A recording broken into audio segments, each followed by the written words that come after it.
Lors de la présidentielle de 2016, l'opposition gabonaise, en désignant un candidat unique, espérait une alternance au sommet de l'État.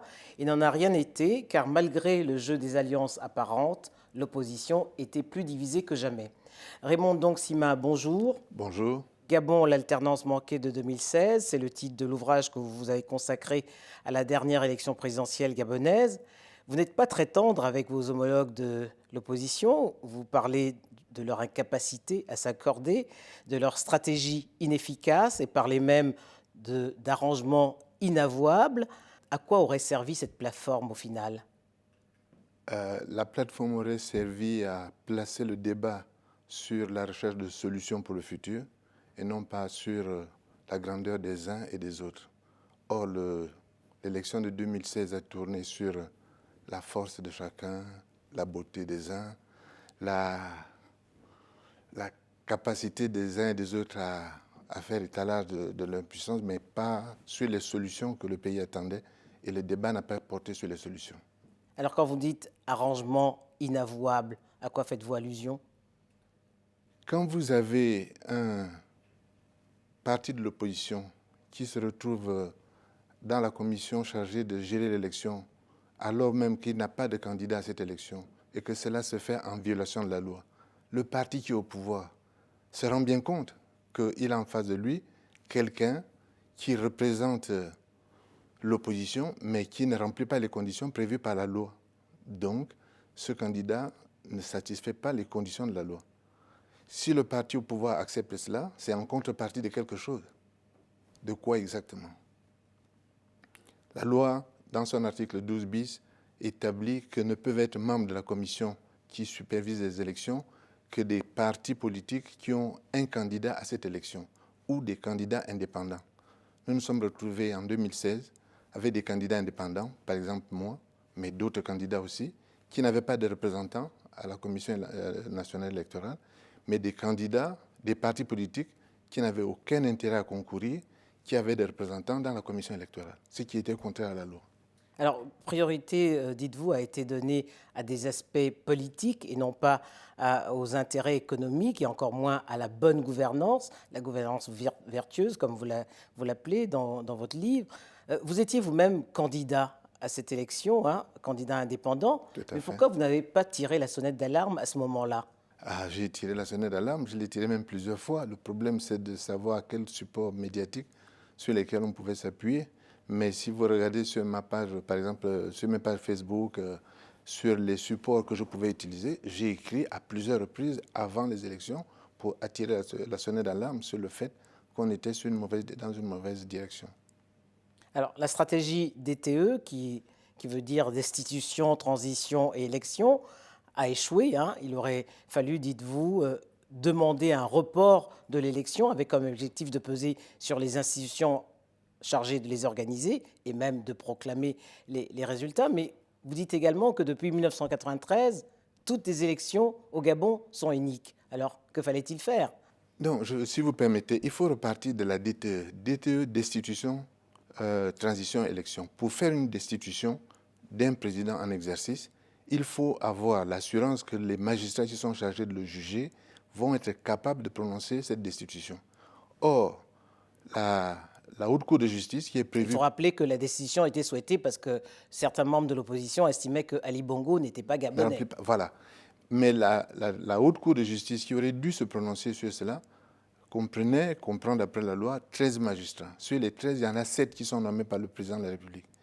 Est-ce que c'était vraiment réaliste de croire que le président va nommer 7 magistrats qui vont le condamner? Bon, cette procédure est C'est un peu naïf. envisageable. C'est tout à fait naïf. C'est envisageable dans un contexte de cohabitation. À ce moment-là, on peut imaginer un Premier ministre qui est sûr de l'Assemblée parce que l'Assemblée nationale désigne l'Assemblée et le Sénat désignent les 6 autres magistrats. Et peut-être que si un Premier ministre manœuvre bien, et s'il est assuré de ce soutien du Parlement, il peut obtenir une destitution. Mais si le Premier ministre est nommé par le président et qu'il appartient au même parti politique que le président, c'est illusoire, c'est tout à fait naïf de croire qu'on peut obtenir une destitution. Alors, autre problème que vous soulevez dans votre livre, Raymond Dongsima, c'est les observateurs, notamment ceux de l'Union européenne. Vous dites qu'ils ont distribué des bons et des mauvais points, mais surtout vous constatez que la présence d'observateurs étrangers aux élections est la preuve évidente de notre incapacité à gérer nos propres affaires. Donc, Oui. ces missions d'observation sont donc inutiles. Oui, c'est un fait que si, pour faire une élection au Gabon, nous sommes obligés d'appeler des gens de l'extérieur pour venir constater comment nous faisons les élections, ça veut dire que nous avons quelque part une forme d'immaturité, que nous ne sommes pas capables de le faire nous-mêmes. Cela étant, le mandat des observateurs est ambigu. D'un point de vue sociologique, chez nous, que ce soit au nord, au sud, à l'est, à l'ouest du Gabon, quand on dit observateur dans un conflit, quand on accepte un observateur, ça veut dire que c'est quelqu'un à qui on reconnaît une capacité de médiation. De se mettre au-dessus des De partis. se mettre au-dessus des partis et d'être capable de dire à l'un ou à l'autre, arrêtez-vous, on ne peut pas continuer comme ça. Mais le mandat des observateurs européens, ce n'est pas ça. C'est un mandat d'observateur, comme on le dit. Ça veut dire qu'ils sont là pour témoigner à la fin de qui a tué qui, et donc de ne pas dire, pendant que le processus se déroule mal, vous ne pouvez pas avancer comme ça. Par exemple, les observateurs, la mission de l'Union européenne, a signé avec la CENAP une convention pour superviser l'élection. Mais la CENAP était constituée d'une façon illégale. La commission, l'assemblée plénière de la CENAP avec laquelle elle a signé, elle était constituée d'une façon illégale. C'était invraisemblable que l'Union européenne n'ait pas vu que l'assemblée plénière était constituée d'une façon illégale. Donc à quoi ça servait?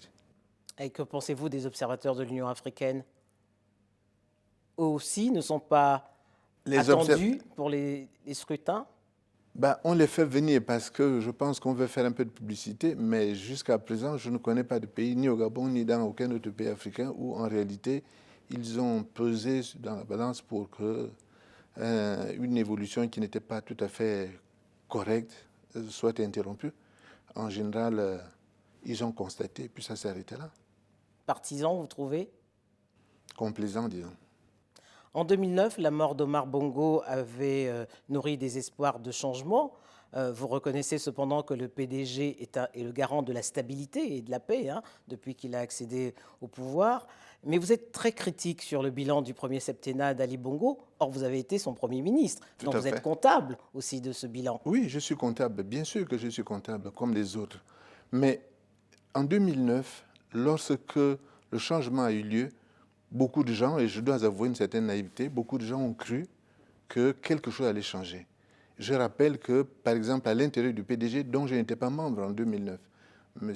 Ali Bongo et d'autres personnes se prévalaient d'un courant de rénovation du parti. Donc, ils se prévalaient de réformes qu'ils envisageaient de porter dans le pays. Donc, quand il prend le pouvoir en 2009, bien sûr qu'on s'est dit que les réformes qu'il a annoncées vont être mises en place et on vient dans la mêlée pour porter ces réformes, pour soutenir ces réformes. Et assez rapidement, des dissensions apparaissent entre les personnes qui sont avec lui et autour de lui et des gens qui sont appelés en renfort comme moi, qui soutiennent Mordicus qu'il faut faire des réformes. Bon, peut-être que j'ai eu raison un peu trop tôt, mais quand on regarde avec le recul, on voit bien que les réformes n'ont pas eu lieu et la situation ne s'est pas améliorée.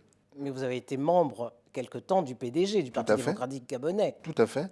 J'ai été membre du PDG à partir de 2011. De 2011 à 2014. 3 ans. Voilà. 2011-2014, en effet. Et pourquoi vous êtes parti de ce parti?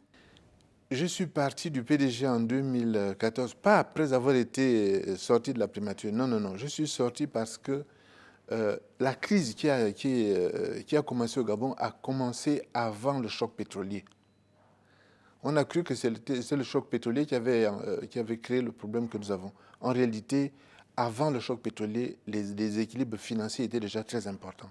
Et donc, j'ai commencé, à partir de mi-2013, à signaler ces déséquilibres. Et ils se trouvaient bien sûr au sein des gens qui étaient dans le PDG, mais aussi autour du président, des gens qui n'étaient pas d'accord avec cette façon de voir les problèmes. Et lorsque, en 2014, les prix du pétrole commencent à se retourner, ceci entraîne évidemment un choc important. Par contre, on ne prend pas rapidement les décisions permettant de prendre le contre-pied. Et ces décisions, ça supposait à ce moment-là une révision à la baisse de façon significative des dépenses de l'État. Du train de vie de l'État. Du train de vie de l'État. On n'en prenait pas le chemin et donc je me suis opposé à la loi de finances rectificative et j'ai pensé qu'il fallait être cohérent et à ce moment-là, donner ma démission et partir du parti parce que ça ne servait plus à rien de rester là. Alors, suite au malaise d'Ali Bongo en octobre 2018, l'opposition a réclamé l'application de l'article 13 relatif à la vacance du pouvoir. Elle n'a pas été entendue. Mais vous, Raymond Ndongsima, qu'avez-vous pensé de cette démarche? Il y a une certaine incohérence dans la position de l'opposition. Tout à l'heure, vous disiez que je n'ai pas été tendre avec eux. En réalité, en 2016, l'opposition, après le scrutin qui a été bâclé et dont tout le monde s'est plaint, l'opposition n'a pas reconnu que Ali Bongo avait gagné les élections, ni reconnu la décision de la Cour constitutionnelle. Je n'ai pas non plus reconnu la victoire, mais j'ai accepté la décision de la Cour constitutionnelle. Bon, quand on vient maintenant parler de vacances, on ne peut parler de vacances que d'un pouvoir que l'on a reconnu. L'opposition n'ayant pas reconnu le pouvoir d'Ali Bongo, comment peuvent-ils maintenant parler de vacances? À quel moment ont-ils reconnu qu'il était le président du Gabon? Donc, il y a une certaine forme d'incohérence dedans. En ce qui me concerne, je n'ai pas beaucoup participé à ce débat. J'ai dit il y a peut-être quelques mois qu'il y avait un doute assez sérieux sur la capacité d'Ali Bongo à assumer la gestion de l'État. Je me suis posé cette question de façon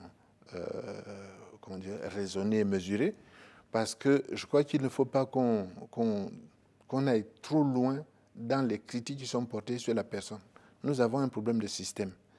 Et il y a des gens qui considéraient que Ali Bongo était le problème et il suffisait de le remplacer pour que les choses s'arrangent. Ce qu'on a comme preuve, c'est que Ali Bongo a été incapable de diriger le pays à partir du 24 octobre 2018 et le système a continué à fonctionner. Ce qui veut bien dire que c'est un système, ce n'est pas seulement un individu. Raymond Ndongsima, merci. C'est moi. Merci bien.